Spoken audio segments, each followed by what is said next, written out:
The note was crumpled when I found it, shoved deep in my coat pocket, wadded up like trash someone wanted to hide. I didn't even remember her putting it there. My fingers were shaking as I smoothed it out against my thigh. The paper was thin, torn from a spiral notebook. The handwriting was a child's, those big, uneven letters that pressed too hard into the page. Some words were smudged, like she'd been crying when she wrote it. 4 words. That's all it said. Don't trust them. I looked up at the house, that perfect colonial, with the wraparound porch and the manicured hedges. The window of Lily's bedroom glowed soft yellow in the darkness. I could see her shadow moving behind the curtains. 8 years old and terrified enough to slip me a warning note, like some kind of spy movie. My phone buzzed. A text from Mrs. Whitmore. Everything okay out there? You've been in the car for 10 minutes. They were watching me. Of course they were watching me. I should have started the engine. I should have driven straight to the police station. But I didn't. Instead, I folded that note back up, put it in my pocket, and walked back into that house. That decision almost cost me everything. My name is Sarah Chen, and 3 months ago, I was drowning in student debt. Northwestern doesn't give out nursing degrees for free, and my loan payments were eating me alive. When I saw the posting on care.com, $800 a week for part-time nanny work, I jumped on it before I could think twice. The Whitmores lived in Riverside, one of those wealthy Chicago suburbs, where every house looks like it belongs in a magazine. The interview was at their home on a Tuesday afternoon. I remember thinking how perfect everything looked. Too perfect, maybe. Like a staged photo, where nothing's actually lived in. Margaret Whitmore answered the door in yoga pants and a cashmere sweater that probably cost more than my monthly rent. She was 40-something with that ageless quality that comes from expensive skincare and minimal stress. You must be Sarah, she said, smiling. Please come in. The house smelled like vanilla candles and fresh flowers. Hardwood floors so polished I could see my reflection. Family photos in expensive frames lined the hallway. Margaret and her husband David on a beach somewhere tropical. Margaret with a little blonde girl who had to be Lily. Can I get you anything? Water? Coffee? Margaret gestured to a spotless white couch. Water would be great, thank you. She disappeared into the kitchen, and I took in the living room. Everything matched. Everything was in its place. A grand piano sat in the corner, sheet music perfectly aligned on the stand. Not a speck of dust anywhere. That should have been my first clue. Show me a house with an 8-year-old and no mess, and I'll show you a family with secrets. Margaret returned with my water in a crystal glass. So Sarah, you're in nursing school. Just graduated actually. Taking a gap year before I start my RN position. Trying to pay down some debt first. Smart, she nodded approvingly. David and I both believe in financial responsibility. We're teaching Lily the same values. Speaking of Lily, she'll be home from school soon. You'll love her. She's very obedient. Something flickered across Margaret's face when she said that word. That's important to us. We have certain rules in our household, and we need someone who will enforce them. Of course, I believe in structure for kids. Good. Margaret leaned forward. Lily has some challenges. Nothing severe, but she requires consistency. She sees a therapist twice a week, and we need someone who can drive her to appointments, stay with her in the evenings when David and I have commitments. Standard nanny duties. That sounds manageable. The pay is generous because we expect excellence. And discretion. Her smile didn't quite reach her eyes. What happens in our home stays in our home. We'll have you sign an NDA, of course. Just standard practice. An NDA for a nanny job? That was weird. But $800 a week was hard to turn down. I understand, I said. The front door opened and a man walked in. David Whitmore was tall, silver-haired, with the kind of presence that fills a room. He worked in finance, Margaret had mentioned, some executive position downtown. You must be the new nanny. He didn't smile. Margaret tells me you're qualified. I have 5 years of childcare experience, plus my medical background. Can you start Monday? I blinked. Don't you want to see my references? Already checked them. He set his briefcase down with a heavy trunk. You're punctual, responsible, and you need the money. That makes you motivated. When can you start? Something in his tone made my skin prickle, like I was being interviewed for something other than a nanny position, like I was being assessed for something else entirely. Monday works, I heard myself say. Excellent. Margaret stood. I'll have the paperwork ready. You'll work Monday through Friday, 3 to 8 p.m. Weekends as needed. We'll give you advance notice. A car door slammed outside. Through the window, I saw a silver Audi parked in the driveway. A woman was helping a small figure out of the back seat. A girl in a Navy school uniform. Blonde hair in perfect braids. Lily, even from a distance. I could tell something was off. The way she moved was too careful, too controlled, like she was afraid of taking up space. The woman, someone's assistant, maybe walked Lily to the door and left without a word. Lily came inside, and Margaret immediately straightened her collar. Lily, this is Sarah. She's going to be spending time with you after school. Lily looked up at me with huge blue eyes. She was tiny for 8, delicate like a porcelain doll. She didn't smile. Hello, she whispered.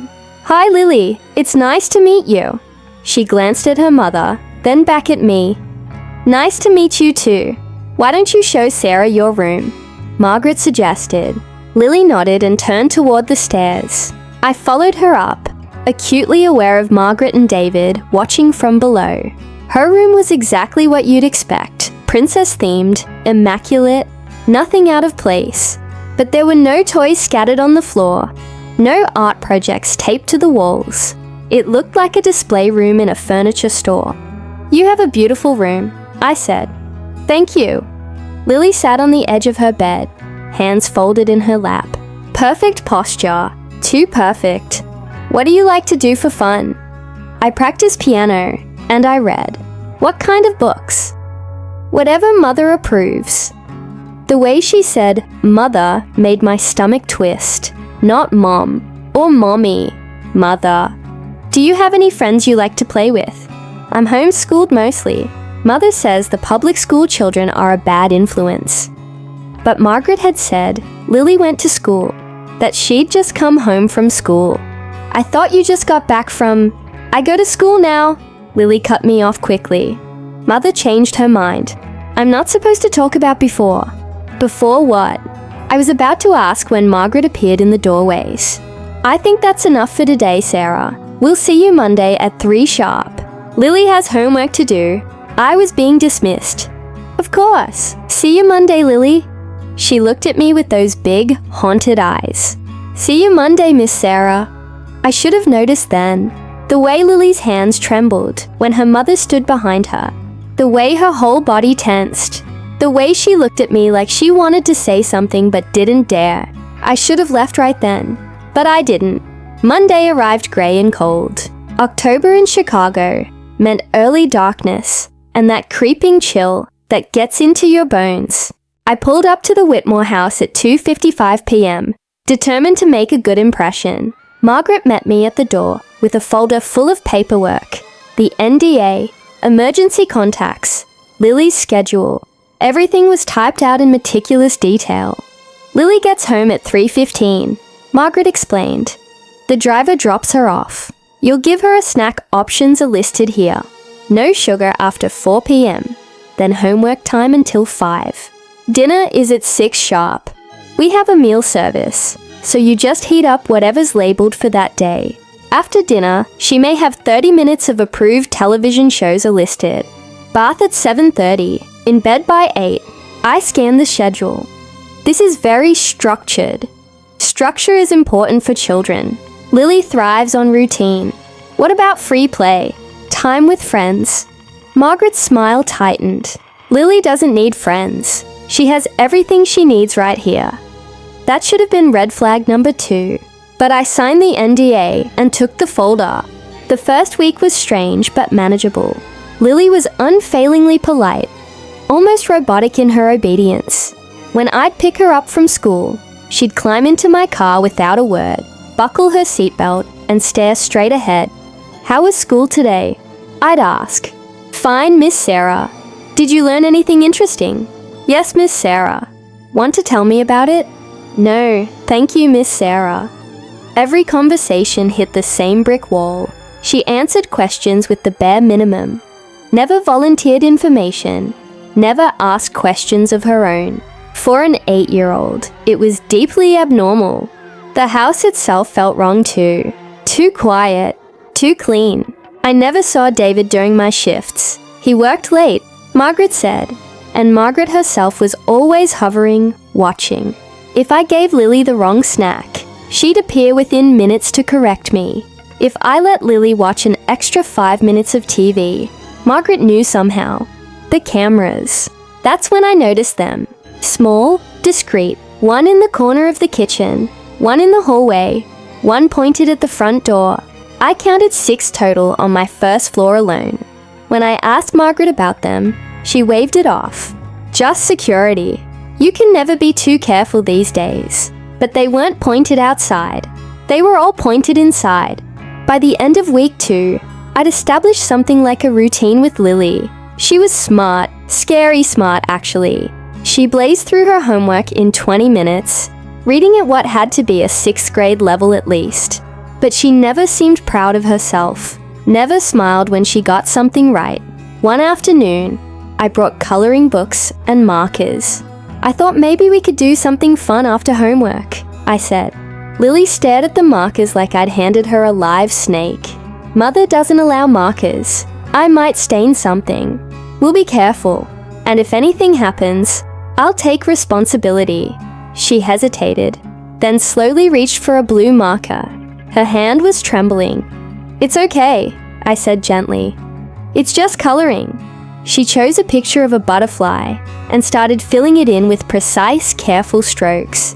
Not like a child colors, no scribbling, no joy. Like she was taking a test she couldn't afford to fail. "Do you like butterflies?" I asked. "I don't know." "What do you mean you don't know?" "Mother says I'm not supposed to have preferences. Preferences lead to disappointment." Jesus Christ. What kind of parenting philosophy was that? "Well, I think butterflies are beautiful," I said, "and I think you're doing a great job coloring that one." Lily looked up at me, and for just a second, I saw something crack in her perfect, controlled exterior. Her eyes welled up with tears. "Miss Sarah?" "Yes, sweetie." "Do you think—" She stopped, looked toward the doorway. "Never mind. You can tell me anything, Lily." She shook her head quickly and went back to coloring, but her hands were shaking harder now. That night, after I'd put Lily to bed and was gathering my things to leave, I found the first note. It was tucked under my car's windshield wiper. A piece of paper folded into a tiny square, my heart hammering. I unfolded it in the glow of the streetlight. "Help me." The same handwriting, the same desperate pressure on the paper. I looked back at the house. Lily's window was dark. Margaret's car was still in the driveway. I got in my car, locked the doors, and sat there trying to breathe normally. A child was asking me for help. But help from what? Margaret was controlling and weird. But I hadn't seen any evidence of actual abuse. No bruises, no obvious signs of neglect. Just a strict household and a too obedient child. Maybe Lily was just acting out. Maybe this was some kind of attention-seeking behavior. Even as I thought it, I didn't believe it. I drove home and spent half the night staring at those 2 words. By morning, I'd convinced myself to talk to Lily directly. Ask her what was wrong. Figure out what she needed help with. But when I arrived Tuesday afternoon, Margaret was home. "I'm taking a half day," she announced. "I'll be in my office upstairs. Call if you need anything." Which meant I couldn't talk to Lily alone. Which meant Margaret would be watching those cameras even more closely than usual. Lily barely looked at me during snack time. She ate her apple slices in silence, then disappeared into homework. I wanted to ask about the note, but something stopped me. Some instinct that said, "Not here, not now, not with Margaret listening." That night, there was another note. This one was in my coat pocket, the one hanging in the front hall closet. "They're watching. Be careful." My blood went cold. She'd snuck this into my pocket while I wasn't looking, while Margaret was upstairs, while the cameras were recording. This wasn't normal childhood dramatics. This was real fear. I started paying attention to everything, every detail, every conversation, every tiny thing that felt off. Margaret's half days became more frequent. She was home more often, always upstairs in her office with the door closed. David was a ghost. I'd been working there for 3 weeks and had seen him exactly twice, both times just passing through to grab something. "Does your dad live here?" I asked Lily once, trying to sound casual. "Father works a lot. Do you miss him?" She looked confused by the question. "Why would I miss him?" "Because he's your dad. It's normal to miss your parents when you don't see them. Father says missing people is illogical. They're either there or they're not." That was when I started to realize this wasn't just strict parenting. This was something else, something calculated and deliberate and deeply wrong. I began documenting everything in a notebook I kept in my car. Times, dates, things Lily said, things Margaret said. The way Lily flinched when doors slammed. The way she counted to 10 under her breath before answering questions. The way she ate, slowly, methodically, like she was afraid of enjoying food. Week 4 brought the therapist appointments. Tuesday and Thursday, I'd drive Lily to a nondescript office building in Oak Park. A woman named Dr. Reeves had her practice on the 3rd floor. "Do you like Dr. Reeves?" I asked after the first appointment. "I'm not supposed to discuss therapy. Your mom said that?" Mother says therapy is private. But Lily's hands were shaking after every session. And once, I heard her crying in the bathroom at home afterward.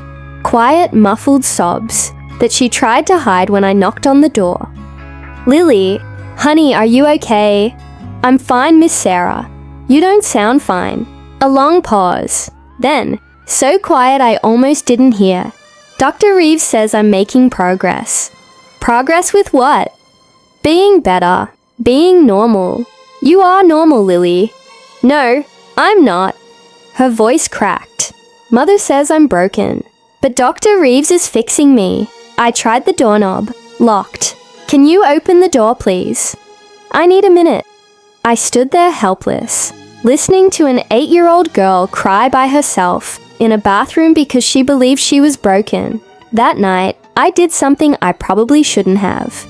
I Googled Dr. Reeves. Her practice specialized in behavioral modification for children. Her website talked about correcting problematic behaviors and restoring family harmony. The testimonials were all from parents, not kids. Parents talking about how their children were finally manageable and no longer acting out. It felt like a conversion therapy practice, but for childhood itself. I called my friend Jessica, who's a social worker. "What would you do if you suspected a kid was being emotionally abused, but you couldn't prove it?" "Emotional abuse is hard," she said. "No bruises, no physical evidence. But if your gut is telling you something's wrong, trust it. Document everything. And if you have real concerns, call DCFS. What if I'm wrong? What if I ruin a family over nothing?" "Sarah, you're a nurse. You know how to assess a situation. If something feels wrong, it probably is." But I hesitated, because calling DCFS meant potentially losing this job. It meant Margaret and David could sue me for violating the NDA. It meant my word against theirs, and they had money for lawyers. So I waited, and I watched, and I collected more notes. They appeared everywhere, in my bag, in my car, tucked into books I'd brought for Lily to read, each one more desperate than the last. "Please don't leave me here. Something bad is going to happen. They're planning something." That last one scared me most. What were they planning? I started staying later, helping with dinner even though it wasn't required. Margaret didn't object, in fact. She seemed pleased. "You're so good with her," she'd say. "Lily's really responding to you." But I wasn't staying because I was good at my job. I was staying because I was afraid to leave Lily alone with them. November came with early snow and shorter days. The house felt even more oppressive in the darkness. I'd arrive at 3 to find every light on, burning bright and harsh. Lily would sit at the kitchen table doing homework, her small frame hunched over her papers. One Thursday, I arrived to find Margaret in the kitchen with a man I didn't recognize. He was older, maybe 60, with silver hair and a doctor's bag. "Sarah, this is Dr. Morrison," Margaret said. "Lily's pediatrician. Is everything okay?" "Just a routine checkup. We like to have him come to the house, less disruptive to Lily's schedule." Dr. Morrison nodded at me politely, but didn't speak. He went upstairs to Lily's room and didn't come back down for 45 minutes. When he finally left, Lily came downstairs pale and quiet. She wouldn't make eye contact with me. "How did your checkup go?" I asked gently. "Fine." "Did Dr. Morrison say you're healthy?" She didn't answer, just sat at the table and opened her homework folder with shaking hands. I wanted to push, but Margaret was right there, watching us with that tight smile. That night, the note I found was longer. "Dr. Morrison gives me shots. They make me sleepy and my head feels fuzzy. Mother says they're vitamins, but I don't think vitamins make you feel like this. Please help me, Miss Sarah. I'm scared." My hands were shaking so hard, I could barely fold the note back up. Shots. Unauthorized medical treatment. That was concrete. That was something. I pulled out my phone to call DCFS right there in the driveway. But then the front door opened. David Whitmore stood silhouetted in the light. "Sarah, everything all right?" I shoved my phone back in my pocket. "Yes, just checking my messages." "Come inside. We need to talk." My heart stopped. Did he know? Had they found the notes? I followed him into the living room. Margaret was there too, sitting on that white couch with her hands folded. "Sit down," David said. I sat. "We wanted to thank you," Margaret began. "Lily has made remarkable progress since you started. Dr. Reeves says she's more responsive, more compliant. That's good," I managed. "It is good." David leaned forward. "Which is why we'd like to increase your hours. Full-time. You'd essentially live here during the week. Go home on weekends. Live here. We have a guest suite. Very comfortable. The pay would increase significantly, $3,000 a week. $3,000. That was life-changing money. That was debt-free in 6 months' money. But it also meant being trapped in this house, under their control. "I need to think about it," I said.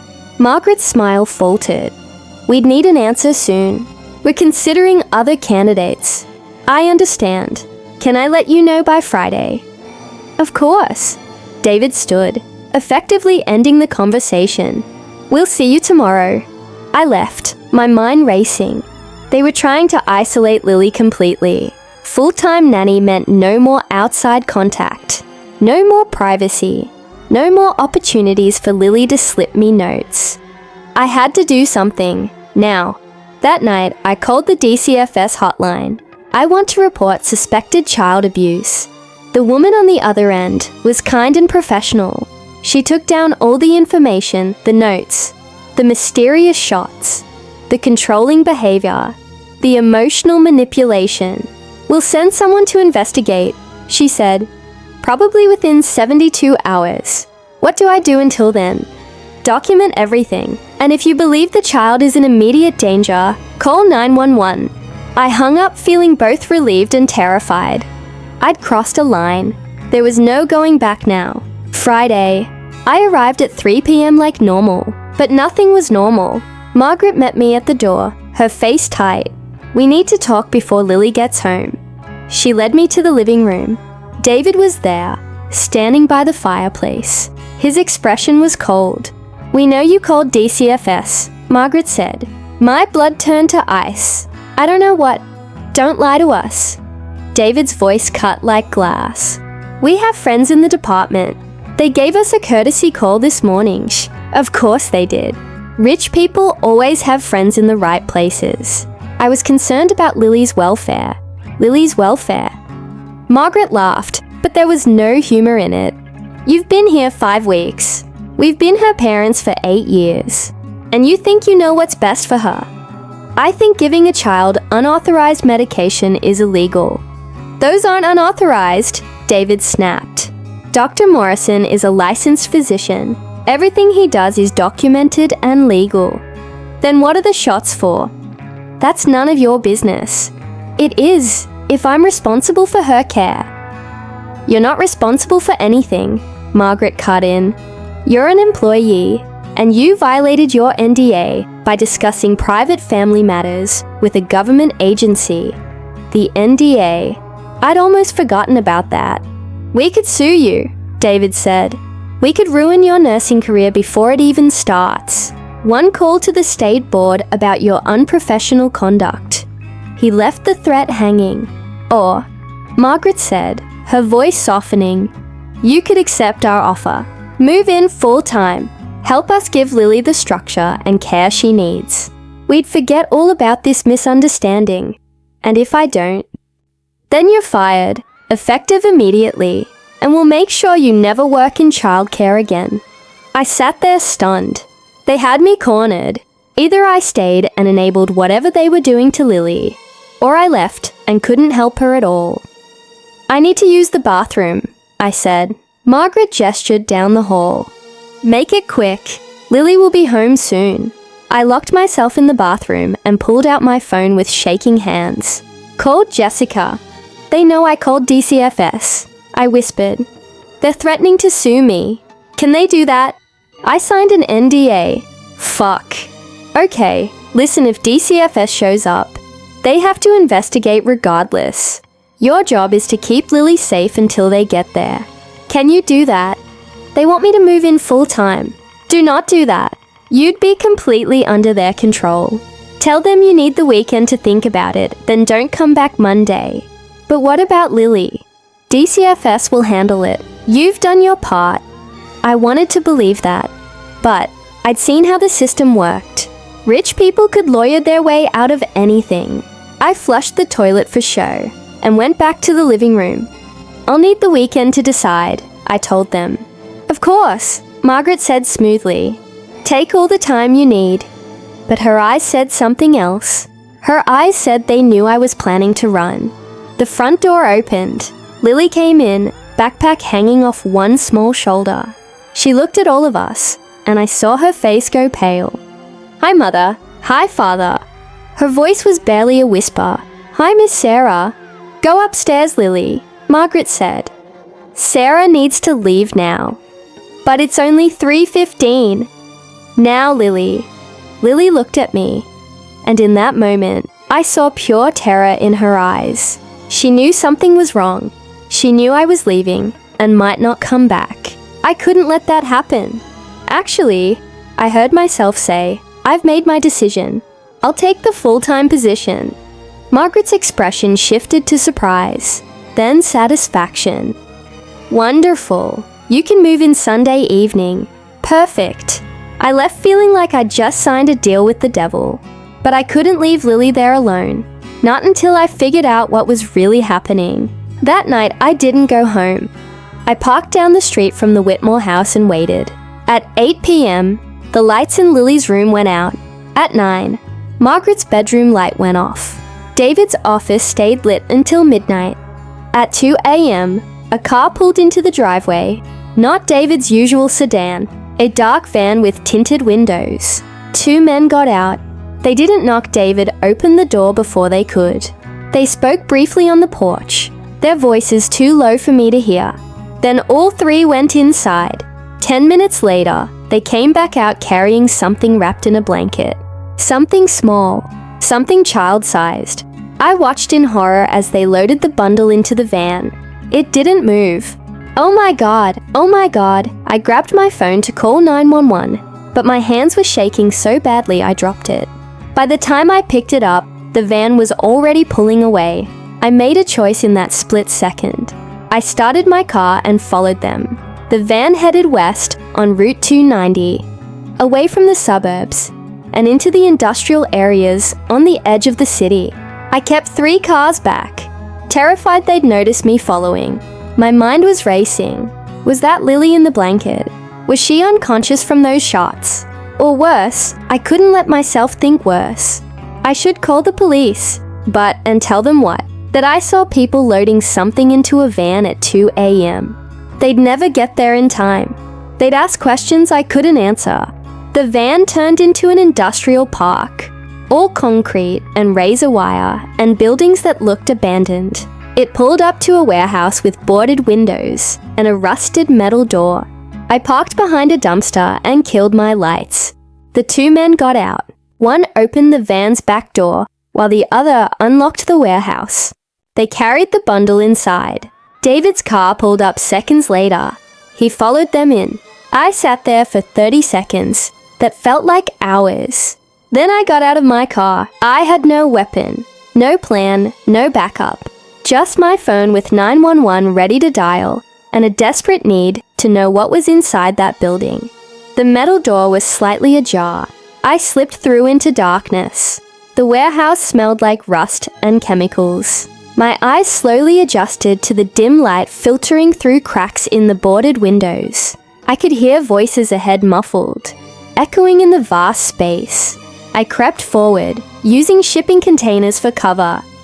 "Ready for transport," one of the men was saying. "Good." That was David's voice. "The buyers are expecting delivery by Sunday." Buyers. I edged closer and peered around a container.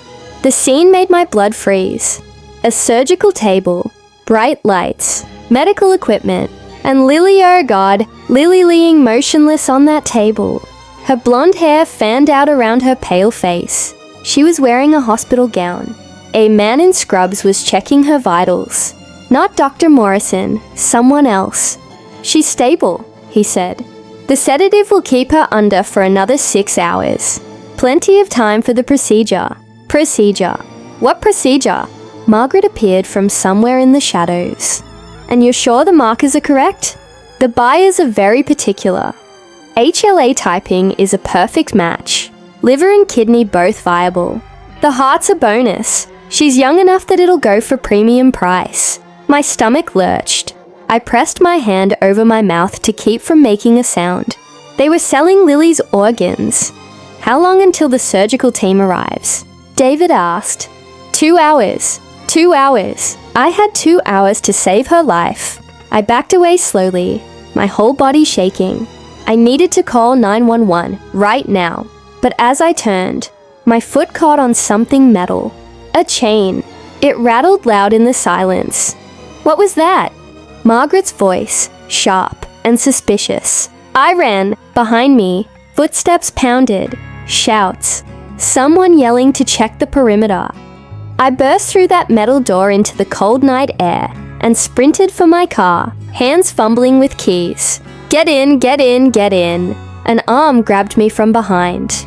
"Where do you think you're going?" One of the men from the van. He was huge, all muscle and mean eyes. He twisted my arm behind my back, and I cried out. "Found her!" he shouted. David appeared in the doorway. His face was calm. Too calm. "Sarah, this is disappointing. You're selling your daughter's organs." I couldn't keep the horror out of my voice. "She's 8 years old." "She's not our daughter," Margaret said, coming up behind David. "She's an investment. Do you know how much the adoption cost? How much we've spent on her care? It's time we recouped our expenses." "You're monsters." "We're business people." David walked closer. "There's a lot of money in the organ trade, especially for young, healthy donors. Lily's been perfect good genetics. No medical issues. Easy to control." "The shots," I breathed. Dr. Morrison was preparing her for surgery. Immunosuppressants, anti-rejection medications, making sure her organs are pristine. Margaret smiled. "See, we do care about her well-being." In a sense, I felt bile rise in my throat. The man holding me jerked my arm harder. "What do we do with her?" "We can't let her go. David said. She knows too much. Are you going to kill me? My voice was surprisingly steady. Nothing so crude. David pulled out his phone. We'll sedate you, take you somewhere far from here, and by the time you wake up, this will all be over. Lily will be gone. The warehouse will be clean, and you'll have no proof of anything. DCFS is investigating you. DCFS can be bought off. We've done it before. There had been other children, other investments. Rage burned through my fear. You won't get away with this. We already have. Margaret turned to go back inside. Bring her in. We'll deal with her after the surgery. The man started dragging me toward the warehouse. This was it. This was my last chance. I did the only thing I could think of. I went limp, dead weight, and dropped to the ground. He lost his grip for just a second. 1 second was enough. I rolled away, scrambled to my feet, and ran. Not to my car, they'd expect that. Into the industrial park, into the maze of buildings and containers and darkness. Behind me, shouts, flashlight beams. But I knew these types of places from my CNA days, doing overnight shifts in warehouses. I knew how to disappear. I ducked behind a rusted-out truck, pulled out my phone with shaking hands, and dialed 911. 911? What's your emergency? Child trafficking. Organ harvesting. I was breathing so hard I could barely speak. Industrial park off Route 290. Warehouse with boarded windows. They're going to kill her in 2 hours? Ma'am, slow down. What's your location? I gave her the address. The details pouring out in a frantic rush. The Whitmores, Lily, the surgical team, everything. Officers are on their way. Stay on the line. A flashlight beam swept past my hiding spot. I ended the call and silenced my phone. Sarah! David's voice echoed through the industrial park. You're only making this harder on yourself. Come out now and we'll let you go. We'll pay you to forget this ever happened. $100,000. Cash. I pressed myself deeper into the shadows. Tried to slow my breathing. 200,000. Margaret called out. Think about it, Sarah. Your student loans. Your future. You could have everything you ever wanted. They were trying to buy me, just like they bought off DCFS. Just like they probably bought Dr. Morrison and Dr. Reeves and everyone else who should have protected Lily. She's not worth it, David said. Lily's just one child. There are thousands like her in the system. No one will miss her. No one will care. Something snapped inside me. I stood up. I care. My voice rang out clear and strong. And you're wrong. She's not just one child. She's Lily, and she matters. Flashlights swung toward me, 3 beams converging on my position. There! One of the men started running toward me. But in the distance, beautiful, blessed distance, I heard sirens. David heard them too. His face went white in the flashlight glow. Get back to the warehouse, he barked at his men. Clean everything, now. They hesitated. Now! The sirens were getting louder. Multiple cars, coming fast. Margaret grabbed David's arm. We need to leave. If we're not here, we can claim... It's too late. David's voice was flat, defeated. She called them. Red and blue lights flooded the industrial park. Squad cars, at least 6 of them, blocking every exit. Chicago police! Nobody move! Officers poured out, weapons drawn. I put my hands up immediately. The child is in the warehouse.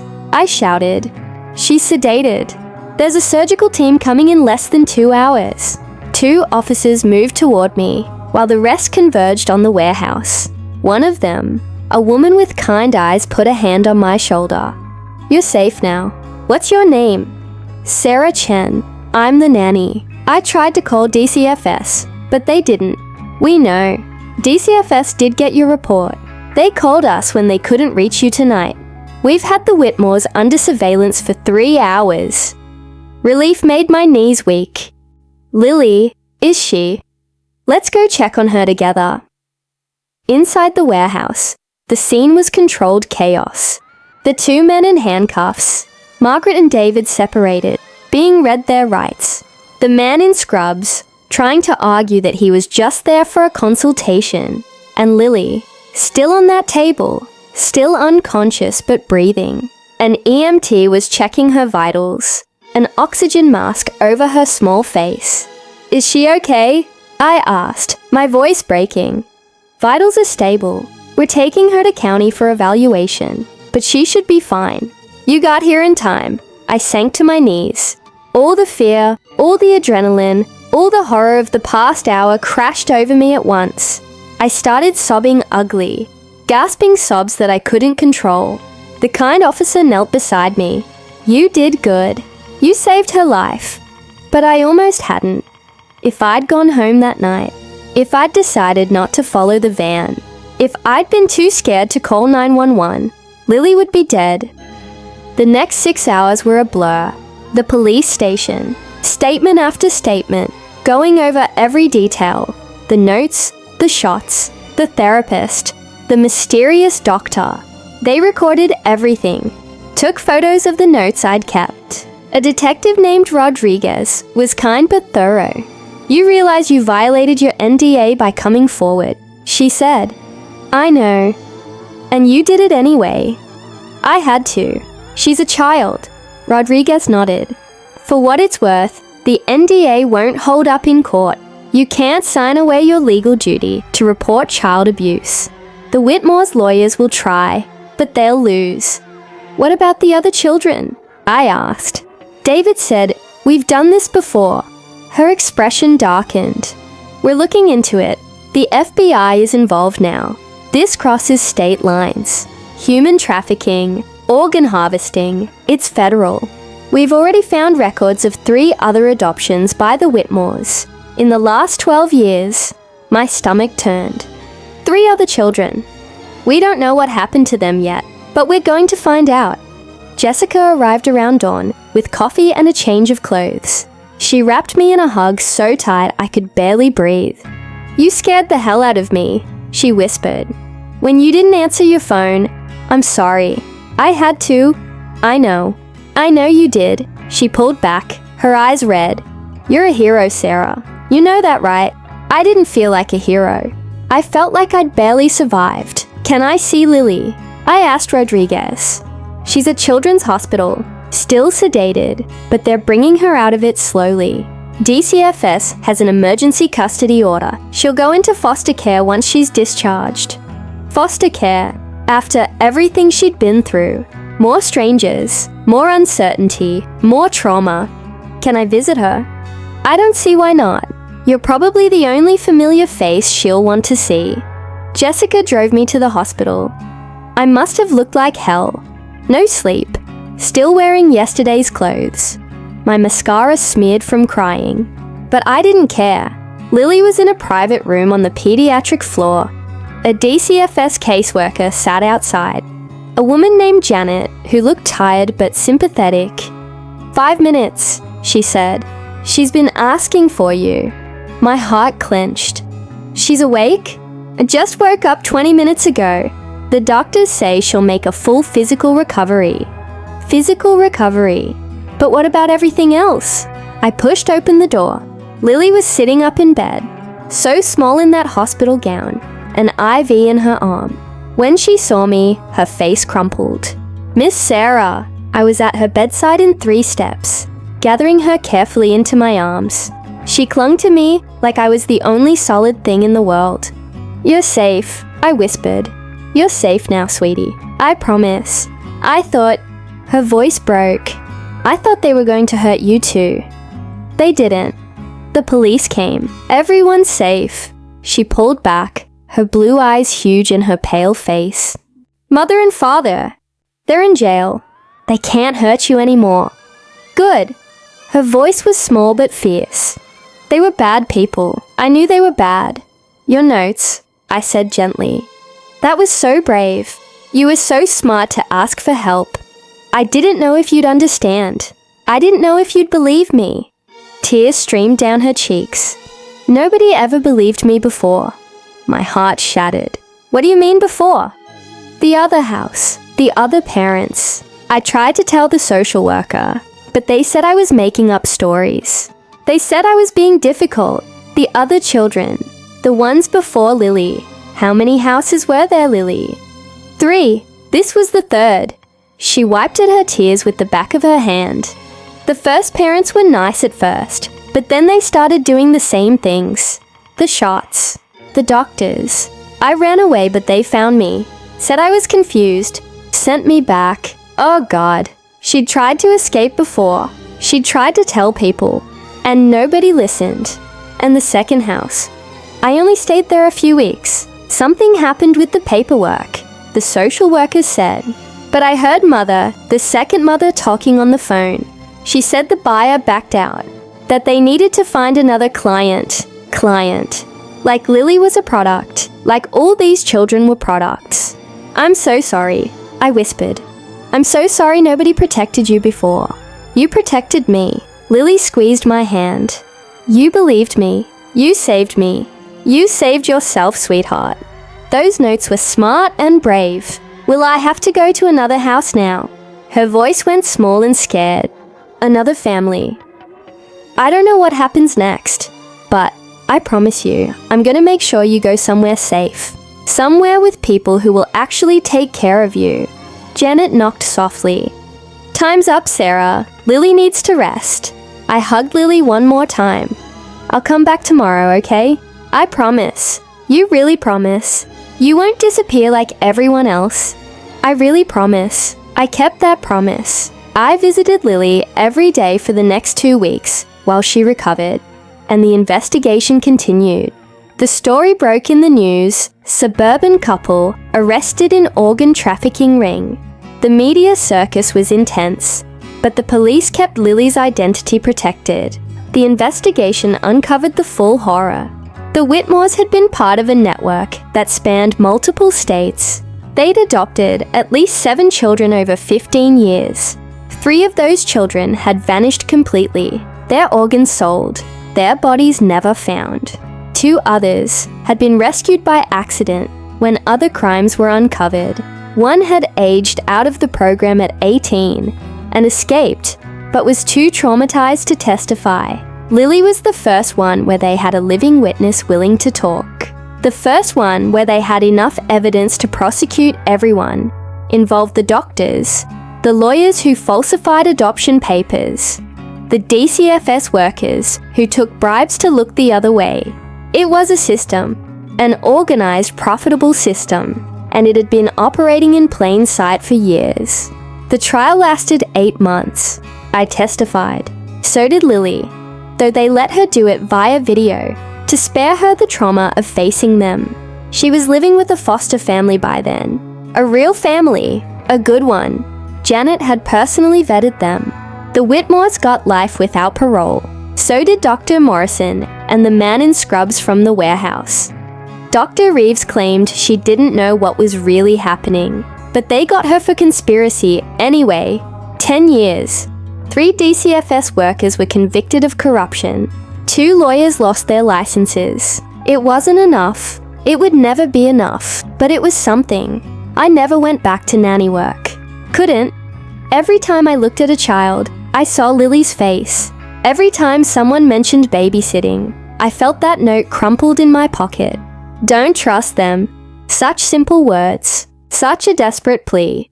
I finished my nursing degree and took a job in the pediatric unit at County. Maybe it was my way of trying to save other kids. Maybe it was just the only thing that made sense anymore. Jessica says I have PTSD. She's probably right. I still can't drive past that industrial park without my hands shaking. I still wake up sometimes from nightmares, where I'm too late, where the van drives away, and I never follow, where Lily dies on that table, and it's my fault. But then I get a text message from Lily. They gave her a phone when she turned 9, and she messages me constantly. Pictures of her new dog, stories about her new school, updates about her therapy. The real kind, with a therapist who actually cares. Miss Sarah, I got an A on my book report. Miss Sarah, my foster mom is teaching me to bake cookies. Miss Sarah, do you think butterflies remember being caterpillars? That last one made me cry. Because it was such a Lily question, philosophical and strange and beautiful. The kind of question an 8-year-old should be asking. Not, why do they want to hurt me? 3 months ago, her foster family started the process to adopt her. For real this time, legal and permanent, and with so many safeguards that nothing like the Whitmores could ever happen again. Lily asked if I'd come to the adoption ceremony. Of course I said yes. It was a small thing, just family and close friends in a judge's chambers. Lily wore a yellow dress, her choice. She told me proudly. Her new parents held her hands while the judge made it official. Afterward, at the celebration dinner, Lily pulled me aside. Miss Sarah, can I ask you something? Always, sweetie. Do you ever think about that night? The warehouse. I crouched down to her level. Sometimes, do you? All the time. She twisted her hands together. I think about what would have happened if you didn't follow the van. If you went home, but I didn't go home. Why not? You could have been hurt. You could have died. Because you mattered more than my fear. I said simply. Because you were worth fighting for. Her eyes welled up with tears, but different tears than before. Not fear or pain, but something else. Something like relief. Thank you, she whispered. For believing me. For not leaving me. Thank you, I said back. For being brave enough to ask for help. We hugged for a long time. When we pulled apart, she was smiling. A real smile. The kind I'd never seen in that perfect, terrible house. I'm going to be okay, she said. I think I'm actually going to be okay. I know you are. And I believed it. Despite everything she'd been through, Lily was healing. She was laughing and playing and asking questions about butterflies. She was becoming the child she should have been all along. But sometimes, late at night when I can't sleep, I think about those other 3 children. The ones who weren't as lucky as Lily. The ones who didn't get to write notes or have someone believe them. I think about how many other networks like this exist. How many other children are being used and discarded. How many other perfect suburban houses hide monsters. The Whitmores aren't special. They're just the ones who got caught. Last week, I was at a coffee shop when I overheard 2 women talking about nanny services. One of them mentioned a family offering incredibly high pay for part-time work. The other one said it sounded too good to be true. I wanted to tell them to trust that instinct, to ask questions, to pay attention if something feels wrong. But I didn't. I just sat there with my coffee, frozen. Maybe that makes me a coward. Maybe I should have said something. Or maybe I've learned that you can't save everyone. You can't fix every broken system or expose every monster. You can only do what you can with what you have. I saved Lily. That has to be enough. I keep her notes in a locked box in my apartment. All of them. I probably should have thrown them away, but I can't. They're evidence that she fought. Evidence that she survived. Evidence that sometimes, even in the darkest situations, a small voice asking for help can change everything. Don't trust them. Help me. Please don't leave me here. I think about Lily's question. Do butterflies remember being caterpillars? I don't know the scientific answer, but I hope not. I hope when you transform into something new, something beautiful, you get to leave the darkness behind. Lily deserves that. All those children deserve that. As for me, I carry the darkness. I carry the memory of that night, that warehouse, that terrible moment when I realized what they were going to do. I carry the weight of knowing I almost didn't follow, almost didn't make that call, almost isn't good enough in this world, almost doesn't save lives. I learned that the hard way. People sometimes ask me if I regret taking that job with the Whitmores. If I wish I'd never answered that posting on care.com. The answer is complicated. I regret that Lily had to suffer. I regret that other children died before we stopped them. I regret that evil like that exists in the world. But I don't regret being there.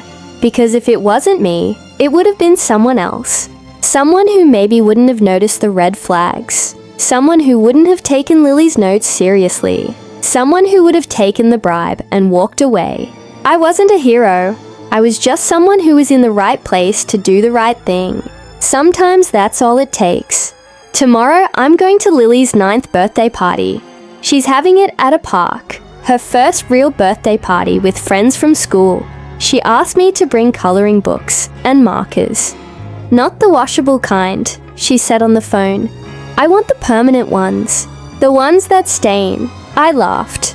Your new mom is going to kill me if you stain everything. She says it's okay. She says kids should be allowed to make messes.